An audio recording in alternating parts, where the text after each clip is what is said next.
Buenas tardes, nos encontramos con el licenciado Abraham Rojas. Un cordial saludo. ¿Qué tal? ¿Cómo estás? Y el día de hoy realizaremos una entrevista para nuestro proyecto de servicio que se trata sobre profundizar más el tema contra el tráfico ilegal de aves silvestres. Nuestra pregunta es, ¿cuáles son los principales desafíos que enfrentan las aves silvestres en la actualidad? Bueno, las aves silvestres, como todos los animales silvestres, como toda la vida silvestre, el principal desafío o el principal problema que afrontan es la sobrevivencia ante la sobrepoblación de seres humanos en este planeta. La sobrepoblación de seres humanos en este planeta está generando que más gente esté ocupando la selva donde viven los animales y las aves, ¿no?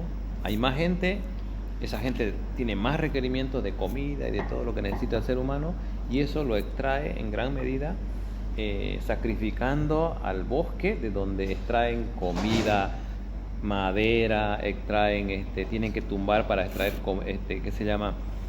Carne para ganadería, para agricultura, un montón de cosas. Entonces, todo eso va en desmedro del hábitat donde viven las aves silvestres, ¿entiendes?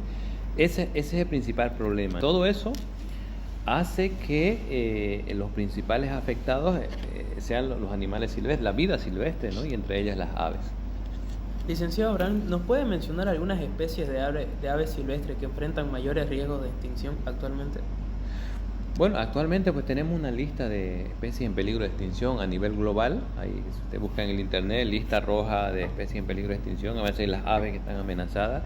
Y a nivel Bolivia pues tenemos muchas, ¿no? Tenemos un libro rojo también donde tenemos bastantes especies en peligro de extinción. Una de ellas precisamente la que están ahí, la parada frente roja, la parada barba azul y la papa copete de piedra, que son especies en peligro crítico de extinción y que además son endémicas de Bolivia. ¿Qué significa eso? Que única y exclusivamente viven en la selva de Bolivia. Entonces son esas, ¿no? Y a eso hay que sumarle, por ejemplo, el ave nacional de Bolivia y de muchos países de la comunidad andina, que es el cóndor de los Andes. A eso hay que sumarle el águila arpía, que es un águila mitológica, es un ave hermosa. Y así, muchos grupos en el mundo de las aves. Sepan ustedes que en el mundo de las aves hay las aves que son migrantes y las aves que son residentes. ¿Qué significa eso? Las aves migrantes han adquirido a lo largo de los miles y miles de años de evolución una capacidad de migrar, ¿no? Migran de continente a continente inclusive. Hay aves que empieza el invierno en Canadá, en Estados Unidos, y ellos ya se han preparado, han engordado, han tenido grasa, que es su combustible de ellos, y vuelan a Sudamérica, ¿no?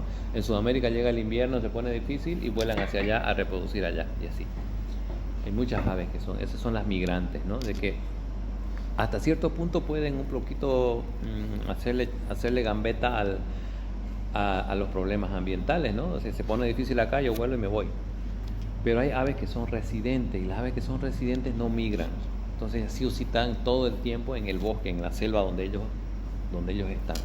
Entonces, si esa selva se pone mal, es incendiada, es chaqueada, es avasallada, los pájaros están destinados a extinguirse, a morirse, ¿no? Porque no pueden cambiar o sea, puede ser que se desplacen hasta acá, pero acá resulta que ya tenía dueño, ya había territorio, entonces hay una competencia negativa ahí y siempre alguien tiene que morir ahí. Entonces ese es el problema de las aves en general.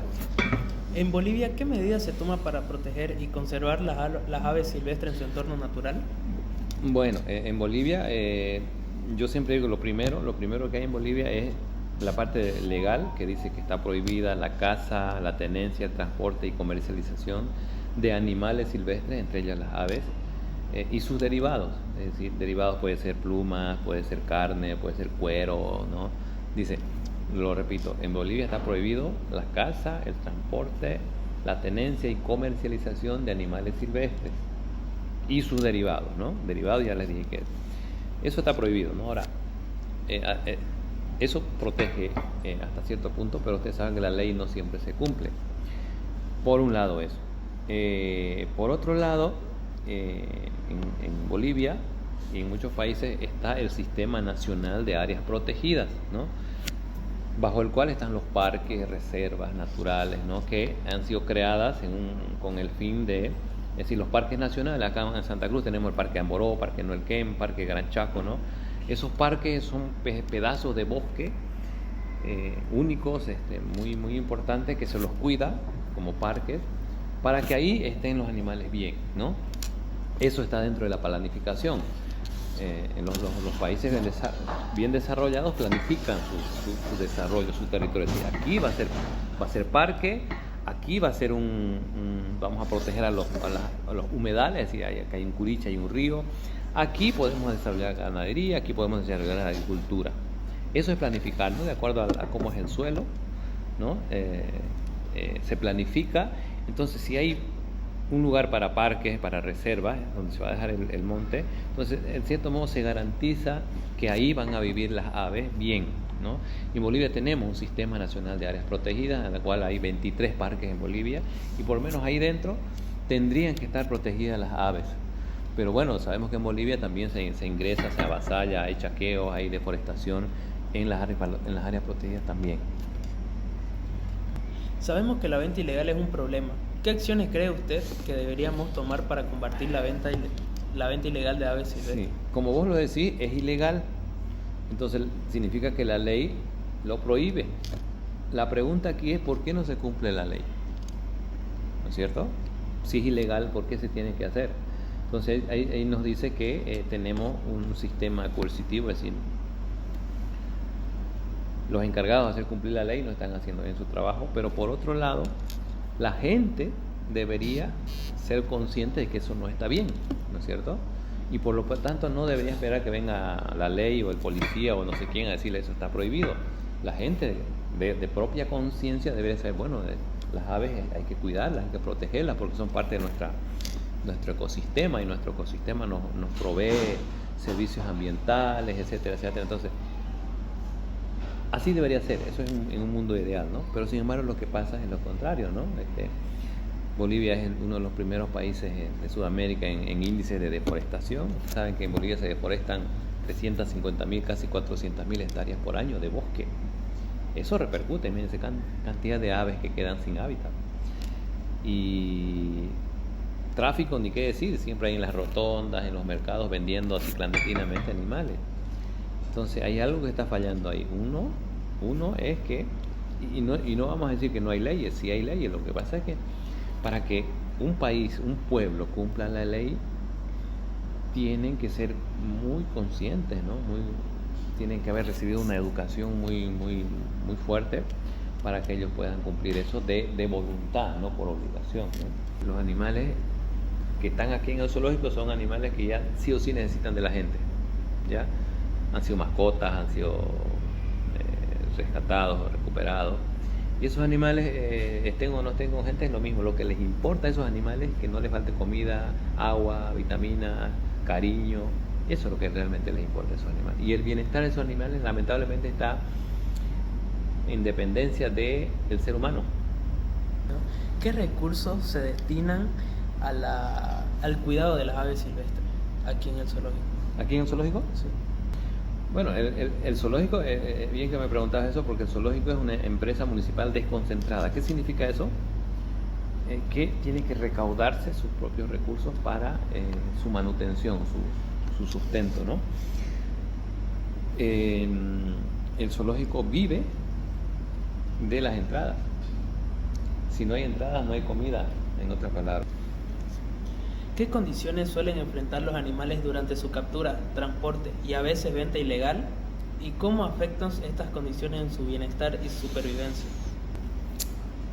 Hay estudios, si ustedes lo buscan en el internet, donde dice que la mortandad de los animales traficados es casi el 60-70%, casi el 80%. Es decir, si hay traficantes que quieren llevar loros, vamos a decir 100 loros a Estados Unidos, y los tienen que dormir y poner en ciertas cosas para que no, porque es prohibido, los aeropuertos no lo van a dejar pasar, entonces es como por eso es tráfico, pues, ¿no? Se pudiera llevar. Y resulta que eso en el camino se mueren por lo menos de los 100, 80 loros. La mortandad en el tráfico durante el transporte es alta, por un lado. Por otro lado, es un riesgo llevar animales de un lugar a otro, más la alta mortandad, porque hay que transportarlo de tal manera que no se vea, pues, ¿no? Un loro hay que dormirlo para que no grite. Ahora nos gustaría que hablemos de la importancia de las casas de acogida para la recuperación de las aves silvestres. Ajá. Y que nos nombre también alguna de estas casas o a dónde podemos recurrir en caso de encontrar algún ave herida. Cuando rescatas un animal, decomisas un animal, recuperas un animal, esos animales sí o sí tienen que entrar en un proceso de ver su sanidad, ¿no? Ver que no estén infectados de nada, ver que no tengan nada quebrado, que no les falte nada, ¿no? Y de acuerdo a su diagnóstico entran ya en un proceso de recuperación, para que luego, en base a su estado, ver qué hacer, ¿no? Si es un animal que está sanito, hasta se lo puede liberar. Pero si es un animal que tiene el ala quebrada, por ejemplo, o es un loro que dice hola, ese bicho ya no podemos soltarlo a la naturaleza. Entonces hay que buscar un lugar donde, como el zoológico, como algún centro de custodia, dárselos en custodia para que lo cuiden y lo usen para hacer educación, porque esos animales ya no pueden ser liberados, no pueden volver porque se van a morir. ¿Usted cree que con el pasar de los tiempos los casos de la venta de aves silvestres aumentarán o decrecerán? Qué buena pregunta. Ojalá que decrezcan, ¿no? Mira, en Europa, por ejemplo, los países ya con cierto nivel ya no tienen tráfico o tienen muy bajo tráfico. Los países más traficados son los países más pobres. Porque el tráfico, ¿qué es lo que genera el tráfico? El tráfico es la respuesta a una necesidad. La gente necesita ganar plata. Un ayoreo que vive en el monte y se puede capturar unas 50 loritas y viene y los vende acá y va a tener para comer, lo va a hacer. Entonces, ¿cuál es el problema? ¿El tráfico o es la necesidad que tiene el señor? Entonces, si nosotros logramos cubrir esas necesidades de esa gente, o sea, en otras palabras, bajar la pobreza, vamos a bajar también todos esos vicios que genera la pobreza. Ese en el fondo es el detalle. Y como última parte quisiera que nos dé un consejo sobre cómo podemos evitar que estas aves se sigan extinguiendo. Hay una lógica. Las aves y todos los animales silvestres, ¿qué necesitan para vivir? Monte, bosque. Las aves pueden estar felices sin el ser humano. Las aves no necesitan del ser humano. Pero el ser humano necesita de los servicios ambientales del ecosistema y las aves son parte del ecosistema. El ecosistema nos da oxígeno, nos da agua, nos da estabilidad del clima, todo lo que nos da el bosque, ¿no es cierto? Y parte de ese proceso para ese equilibrio que nos da el ecosistema son las aves, porque las aves cumplen una función en la naturaleza, ¿no es cierto? Son dispersoras de semillas, son polinizadoras, son presas, son predadoras, etcétera, etcétera. Cumplen una función, ¿no? Y para cumplir esa función necesitan el monte. Entonces, lo mejor que puede hacer el ser humano es que haya monte. Pero claro, el ser humano cada vez necesita tumbar más monte, más monte. ¿Se dan cuenta? Y entonces, básicamente lo que hay que hacer para la respuesta sería, hay que cuidar su hábitat. No solo de las aves, de todos los animales silvestres hay que cuidar su hábitat, ¿no? Y empezaremos pues cuidando los parques nacionales. ¿Me gusta hacerle esta entrevista? No, un gusto y felicidades a la NURS por hacer este tipo de trabajos, por los profesionales, futuros profesionales que se encargan del tema del medio ambiente, porque es algo que casi nunca se encarga, ¿no? Del medio ambiente nosotros extraemos, pero nunca eso tiene que ser recíproco. ¿Y nosotros qué estamos dando para el medio ambiente? El consejo es que nos concienticemos en eso, seamos parte de la solución, no del problema. ¿Listo? Así que felicidades, chicos. Todos los profesionales, los abogados, lo que sea, somos usuarios de la naturaleza. Usuarios, porque todos los días respiramos, todos los días usamos agua, ¿no es cierto? Eso es todo, Luis.